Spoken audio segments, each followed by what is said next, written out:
So I have been attending all the international drone shows throughout the history. So for me, it's always good to be here. We have a drone industry in Denmark growing. We have a dominance in the market that is growing.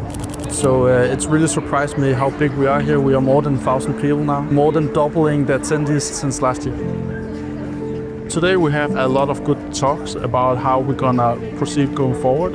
Connected with our customers also, and have a discussion with colleagues from the industry, how we can align on both how we handle the regulation, but also the technology in the drone world. And I think it's really good when we meet face to face and really discuss these kind of things, so you can really discuss in details what's going on. So it's something we bring back home and use in our daily work.